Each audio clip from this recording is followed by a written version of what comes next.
नमस्ते दोस्तों, कैसे हो। उम्मीद होगी भी आप सभी अच्छे होंगे और इस महामारी कोरोना से सेफ्टी में होंगे और घरों अपने अपने घरों में होंगे। आज मैं आपके लिए क्लास लेकर आया हूँ हिंदी की। हिंदी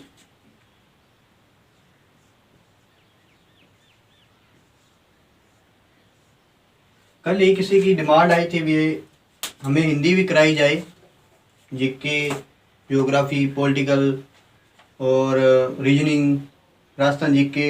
इसकी क्लास तो लग रही है कि बात आई है अभी हिंदी भी करवाई जाए, क्योंकि अब राजस्थान के अंदर पटवारी की जॉब आई हुई है। पटवारी की जॉब के लिए हिंदी इम्पोर्टेंट है बहुत ज़्यादा, तो डिमांड आ रही है अभी हिंदी भी कराई जाए। हाँ जी, आपकी डिमांड पूरी होगी, आज से हिंदी की क्लास भी लगाई जाएगी। तो आपको मैं बता दूं भाई, हमारा चैनल का नाम शॉर्ट वाईफाई स्टडी है। इसको आप अगर वीडियो पहली बार देख रहे हो तो सब्सक्राइब करो, बेल आइकन को प्रेस करो और ऑल पे क्लिक करो, ठीक है। इसको सब्सक्राइब करो, शेयर करो, लाइक करो, कमेंट्स करो, ठीक है। जितना उसके शेयर करो ताकि हमें और सब्सक्राइबर मिल सके। 100 सब्सक्राइब तो 100 प्लस हो गए, अब तो 7 दिन हो गए हमें चैनल बनाए हुए को, 100 प्लस हो गए हैं। और मैं तो यही चाहता हूँ भाई 100 के साथ 0 और लग जाए एक मंथ के अंदर अंदर। हमारी चैनल को प्रोग्रेस मिलनी चाहिए भाई, आपके सामने आप प्रयास कर रहे हैं छोटा सा। तो ज़्यादा टाइम नहीं लेते हुए आपकी वीडियो शुरू करते हैं। हिंदी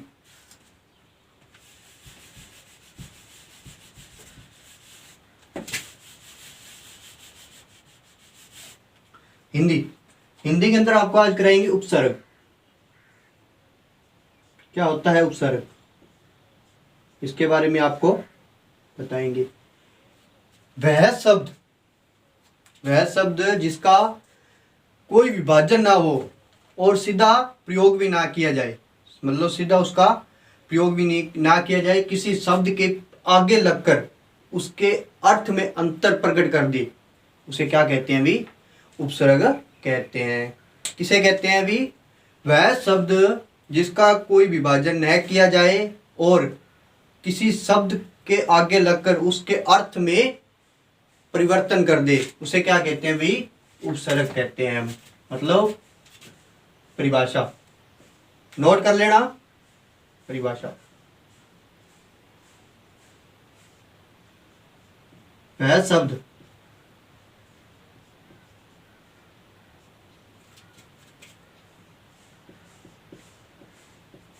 जिसमें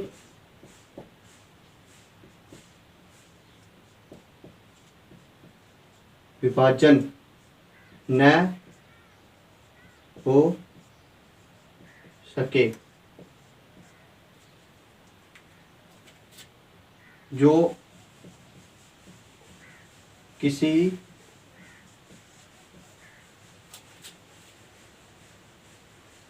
मूल शब्द के आगे लगकर उसके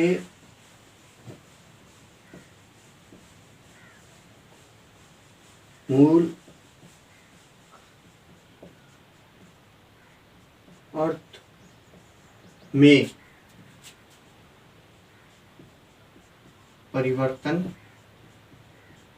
परिवर्तन कर दे,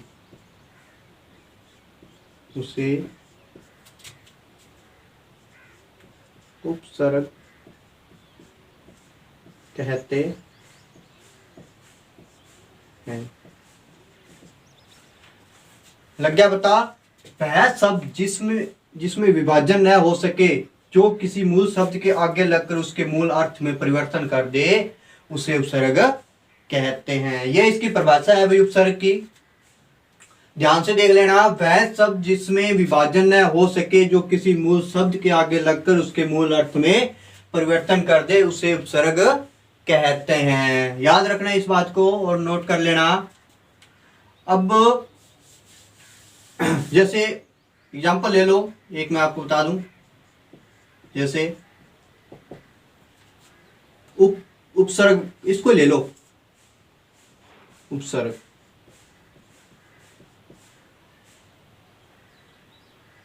उप, ये क्या है? उपसर्ग प्लस सर्ग।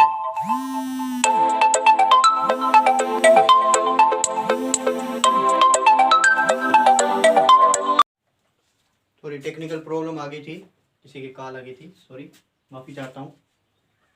हाँ, इसको देखो, उपसर्ग, ये है उपसर्ग और ये है मूल शब्द। क्या है? मूल शब्द। इसके अंदर ये परिवर्तन कर देगा, सर्ग।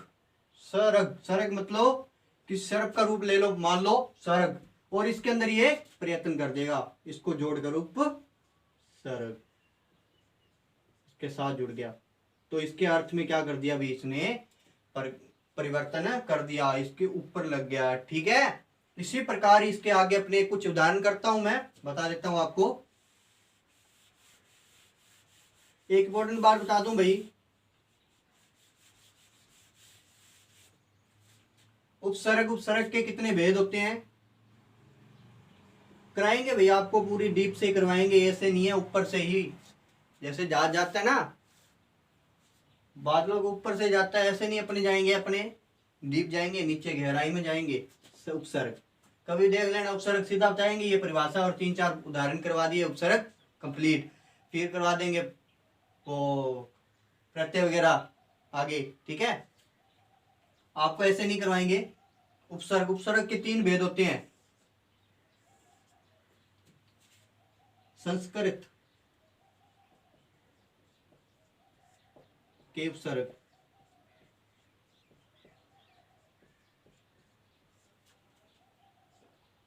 हिंदी के उपसर्ग,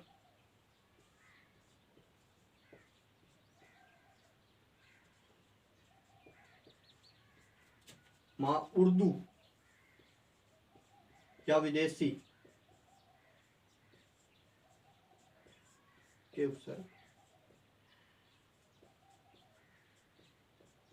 अब शुरुआत करते हैं अपने पहले संस्कृत के उपसर्ग। क्या? किसके? संस्कृत के उपसर्ग।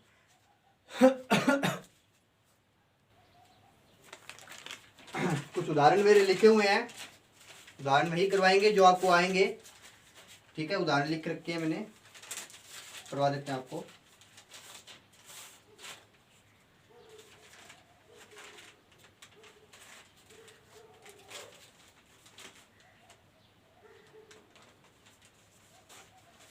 उपसर्ग के आपको बता दिए 3 भेद होते हैं। पहला भेद,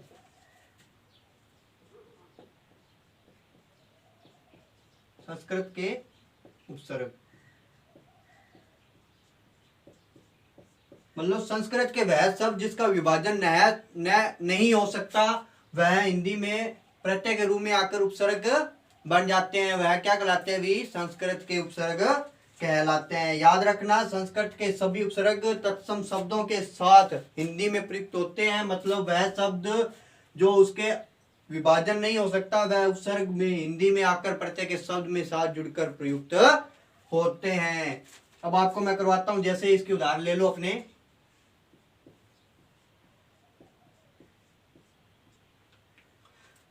अति, अधि, अनु, अप। अति, अधि, अप, अनु, आदि। ये उदाहरण ले लेते हैं अपने। ठीक है, अब इसके मैं आपको हल करके बताता हूं भी ये संस्कृत के उपसर्ग किस प्रकार के होते हैं। एक एग्जांपल लेते हैं अपने अति का।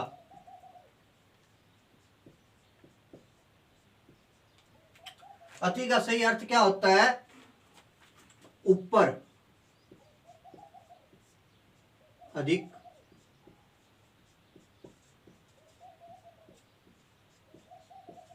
परे, ये इसका मूल अर्थ होता है। इसका अपने इससे मूल अर्थ से अभी यहाँ कोई अभिप्राय नहीं है, इसका अपने से कोई लेना देना नहीं है। अगर आप नॉर्मल तरीके से करोगे तो ये कुछ नहीं बताया जाता, सीधा अति ऐसे लगा के ना, ऐसे अति प्लस प्रिय सीधा करवा देंगे आपको, अति प्रिय मतलब बहुत ही ज्यादा प्यारा है, ठीक है, इस प्रकार से करवा देंगे। पर अपने को ये बताना है भी इसका अर्थ भी क्या होता है, अपने को सीधा नहीं करना, इसका अर्थ भी क्या होता है ये बताना है। अति मतलब अधिक, ऊपर, अधिक और परे। परे का अर्थ होता है इससे परे कुछ भी नहीं है, ये है जो है सब कुछ है। फिर ये होता है सिंगल, मान लो जैसे ये सिंगल है तो ये जैसे बहुवचन है, ये वचन है, ये बहुवचन है, इस प्रकार, ठीक है। तो प्रिय, अति प्रिय मतलब ये तो सुंदर है पर ये अति सुंदर है, मतलब बहुत ही ज्यादा सुंदर है, इस प्रकार के इसे प्रयोग ले सकते हैं। तो अपने यहां फिर अपने इसके प्रयोग लिया प्रिय। अब अपने इसका उपसर्ग बनाना है, कैसे बनाना है, उपसर्ग बनाना है अति प्लस प्रिय, अति प्रिय सुंदर प्लस अति, अति सुंदर।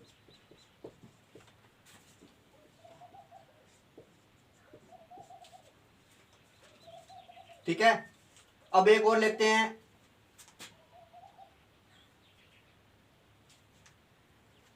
अभी ले लेते हैं दूसरा एग्जांपल।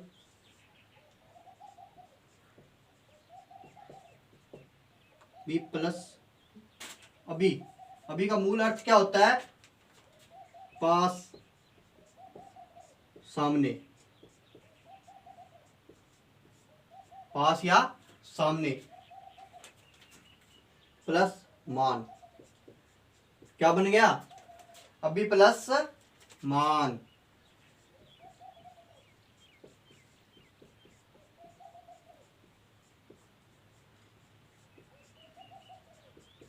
अपना उपसर्ग का अर्थ क्या होता है, वह शब्द जो मूल शब्द के साथ लगकर, मूल शब्द के आगे लगकर, ये मूल शब्द,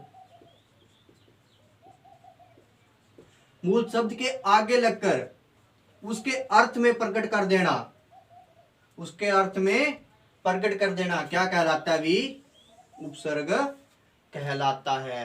ध्यान रखना, अपने इसी प्रकार करते जाएंगे। अब ज्यादा नहीं करते हुए आगे इसका दूसरा भाग है वो करवाते हैं आपको।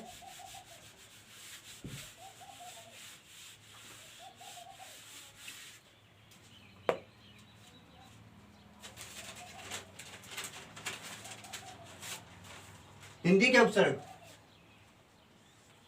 भेद है दूसरा, हिंदी के उपसर्ग क्या होते हैं, हिंदी का उपसर्ग, हिंदी भाषा में संस्कृत के उपसर्गों में परिवर्तन करके उपसर्गों का निर्माण किया जाता है। मतलब वही बात, संस्कृत के जो शब्द होते हैं उसमें परिवर्तन करके उपसर्गों का निर्माण किया जाता है। पहले वो करवाया था, उसके अंदर परिवर्तन करके उसके आगे उसके निर्माण किया जाता है, वह क्या कहलाता है, हिंदी के उपसर्ग कहलाता है। जैसे अपने मान लेते हैं, पहला एग्जांपल लेते हैं, ऊ, इसका मूल अर्थ होता है ऊंचा, क्या होता है भी, ऊंचा, छालना,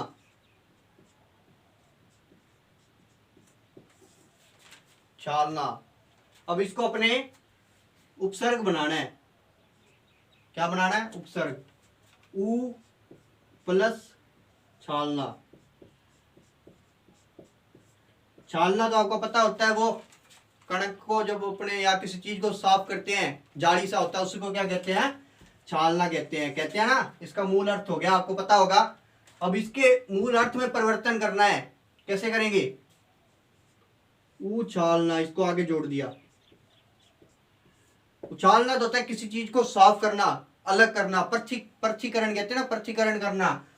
फिर उछालना, किसी चीज को ऊपर की तरफ या आगे की तरफ या फेंकना, उसको क्या कहते हैं अभी, उछालना कहते हैं। इस प्रकार ये अपने उसके मूल अर्थ के अंदर परिवर्तन है, आगे लगकर उसके मूल अर्थ के अंदर परिवर्तन कर देता है। इस प्रकार के एक और उदाहरण देता हूं आपको। नी, जिसका मूल अर्थ होता है विपरीत। नी का मूल अर्थ होता है विपरीत। ये इसके अंदर कोई मायने नहीं रखता, आपको मैं पहले बता दूं। ये तो बस आपको बताना चाहता हूं, जैसे ऊ आ गया ऊंचा, तो इसके अंदर इसका दिख रहा है ना भाई, ये आगे लगकर इसके अंदर क्या अंतर ला रहा है, उछालना, मतलब ऊंचे की तरफ उछालना, ये इसके अंदर अपना अर्थ रख रहा है। उसी प्रकार ये इसके अंदर ये नी का जो अपने उपसर्ग निकालेंगे उसके अंदर अपना अर्थ रखेगा, वो देख लेना। नी डर, इसके आगे अपने लगाएंगे नी प्लस डर, निडर, मतलब जो कभी नहीं डरता, विपरीत। विपरीत हो गया ना, डर और निडर। डर मतलब जो डरता है, निडर मतलब जो कभी नहीं डरता, वो उसके विपरीत हो गया ना, इसके अंदर अपना अर्थ रख रहा है ना, इस प्रकार। अब आपका तीसरा पॉइंट करवाते हैं इसका।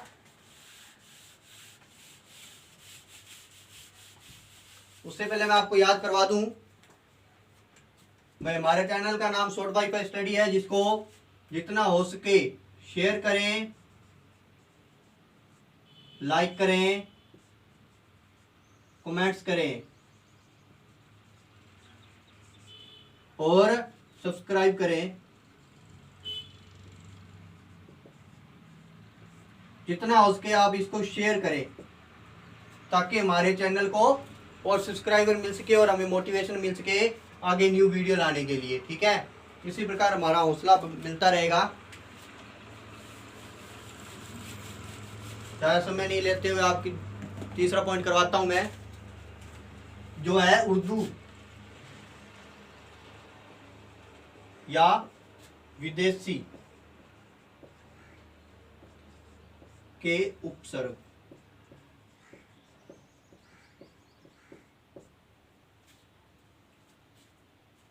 वो आपको पहले ही बता दिया था, विदेशी या सेम बात है अभी, ठीक है। अब इसका एग्जांपल लेते हैं, अल, ठीक है। अल उर्दू के अंदर बोला जाता है, इसका अर्थ क्या होता है अल का, निश्चित।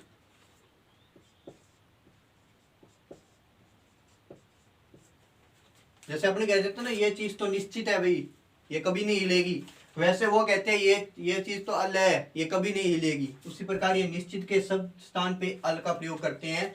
ये अपने शब्द के अंदर कैसा परिवर्तन करते हैं, देखते हैं। विदा,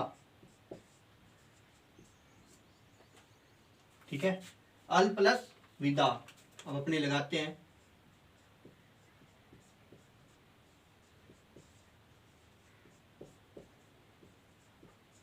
अलविदा,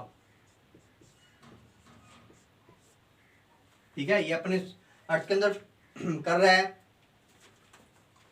जैसे एक और ले लेते हैं, एक एग्जांपल हो गया दूसरा, ना का रहित, इसका मूल अर्थ होता है रहित। ये मैं आपको बार बार बता रहा हूं, इसका आपके साथ कोई संबंध नहीं है, बस ये तो आपको मैं बता रहा हूं अल का अर्थ क्या होता है, निश्चित होता है। ना का अर्थ क्या होता है, रहित होता है। और आपको ज्यादा इंपॉर्टेंस यही रखेगा, एक ये और एक ये, इस प्रकार आपको बनाकर निकालना होगा, ध्यान रखना। आपको ये कोई नहीं पूछेगा। हाँ, अगर आपको बेहतर नॉलेज रखना हो, अगर बाई चांस पढ़ाना पड़ जाए कहीं पे, तो ये चीज आप बताओगे तो आपसे इंप्रेक्शन बढ़ेगा, मतलब कहेंगे ना हर बार हमने तो यही चीज सुनी है, ये चीज तो कभी बीच में सुनी नहीं है। पर ये देखा जाए तो ये सबसे इंपॉर्टेंट बात यही होती है, हमें इसका अर्थ ही नहीं पता होता, उसके अर्थ में क्या प्रकट करेंगे भाई, परिवर्तन क्या करेंगे। इसलिए पहले इसका भी अर्थ हमें पता होना जरूरी होता है, ध्यान रखना। रहित, लायक, लायक होता है किसी काम को करने के, वो लायक है भी, हाँ वो काम को, इस काम को सिरे चढ़ा सकता है। उसी प्रकार ना प्लस लायक बराबर ना लायक, ये काम को सिरे नहीं चढ़ाएगा। नालायक, रहित, मतलब कहते हैं ना ये काम तो कर देगा बिना रिस्क, ये काम कर देगा, फिर कहते हैं ये तो नहीं कर पाएगा, रहित, ये नहीं रह सकता, इस काम को नहीं कर सकता। ये अर्थ इसके अंदर अपना महत्वपूर्ण भूमिका निभा रहा है। अगर आपको इसका अर्थ पता होगा तो ये अपने इसके अंदर महत्वपूर्ण भूमिका निभाएगा। ठीक है, इस प्रकार ये उपसर्ग कंप्लीट हो गए। कल आपको करवाएंगे प्रत्यय, और उपसर्ग और प्रत्यय के अंदर क्या समानताएं होती है ये भी बताया जाएगा कल, और प्रत्यय कराएंगे। इसके पहले मैं आपको 3 क्वेश्चन दे दूं घर के लिए, बना के लाना। सव्यय, सव्यय का एक तो मूल अर्थ होना चाहिए इसका क्या है, बाद में इसका उपसर्ग कैसे बनेगा वो निकाल के लाओगे आप।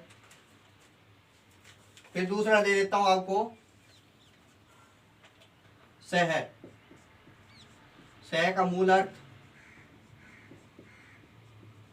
और उपसर्ग। फिर आया तीसरा, नोट कर लेना भाई, हम, इसका मूल अर्थ क्या होता है और उपसर्ग क्या है, ये कंप्लीट होने चाहिए भी। जैसे मान लो आपको मैंने घेर दिया है करने के लिए, आपको बता दूं इसका मूल अर्थ क्या होगा, बुरा या रहित, इस प्रकार आप लिख के लाओगे उसका, जैसे हम का। ठीक है, और इसका उपसर्ग क्या होगा, किसके आगे लगकर ये क्या परिवर्तन करेगा, हाजिर प्लस घेर, घेर हाजिर। इस प्रकार आप ये चीज घर से लिख के लाओगे। ठीक है ना, उपसर्ग कंप्लीट हो गए आपके। बाकी कल आपको प्रत्यय कराएंगे, उसके अंदर क्या सिस्टम होता है वो भी बताएंगे। और बाकी अपने चैनल को सब्सक्राइब करो, लाइक करो, शेयर करो, कमेंट करो, और जितना उसके सब्सक्राइब करो और शेयर करो ताकि हमें भी मोटिवेशन मिल सके। धन्यवाद।